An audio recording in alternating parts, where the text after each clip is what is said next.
2024 సార్వత్రిక ఎన్నికల కౌంటింగ్ ప్రక్రియ మంగళవారం రాష్ట్ర వ్యాప్తంగా ఉదయం 8 గంటల నుండే ప్రారంభమైంది. కర్నూలు జిల్లా కేంద్రంలోని రాయలసీమ యూనివర్సిటీలో కర్నూలు జిల్లాకు సంబంధించిన 7 అసెంబ్లీ, 1 పార్లమెంట్ స్థానంతో పాటు నంద్యాల జిల్లా పాణ్యం అసెంబ్లీ నియోజకవర్గానికి సంబంధించిన అసెంబ్లీ, పార్లమెంట్ల ఓట్ల లెక్కింపును యూనివర్సిటీలోనే కొనసాగించారు.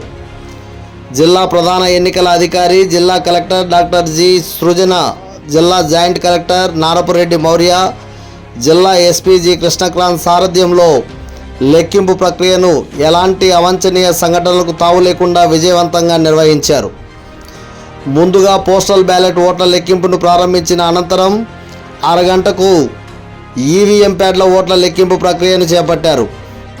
గట్టి పోలీస్ భద్రతా బలగాల మధ్య స్ట్రాంగ్ రూముల్లో ఉంచిన ఈవీఎం బాక్సులను అందుకోసమే ప్రత్యేకంగా తీసుకురావడం కోసం ఏర్పాటు చేసిన సిబ్బంది చేత కౌంటింగ్ రూములకు ఆర్ఓల సమక్షంలో తీసుకొని వచ్చి కౌంటింగ్ ఏజెంట్లు, ఎన్నికల్లో పోటీ చేసిన అభ్యర్థులు, వారి ద్వారా నియమించబడ్డ ఎన్నికల ఏజెంట్ల సమక్షంలో ఓట్ల లెక్కింపు ప్రక్రియను కొనసాగించారు.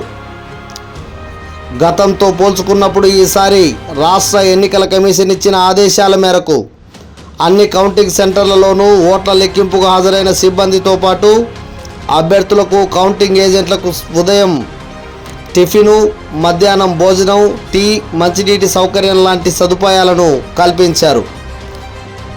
అయితే సరిపడే ఆహారాన్ని సమకూర్చినప్పటికీ వాటిని సమయానికి కౌంటింగ్ సిబ్బందికి, ఏజెంట్లకు సరఫరా చేయడంలో సరైన కౌంటర్లు ఏర్పాటు చేయకపోవడం వల్ల ఏజెంట్లతో పాటు సిబ్బంది చాలా ఇబ్బందులు ఎదుర్కొన్నారు.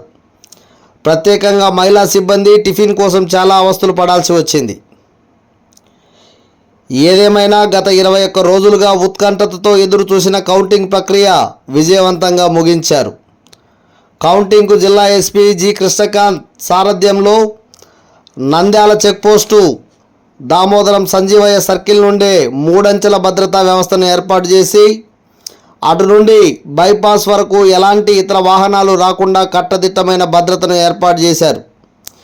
ఎన్నికల్లో ఎలాంటి అవాంఛనీయ సంఘటనలు జరగకుండా భద్రత కల్పించారు.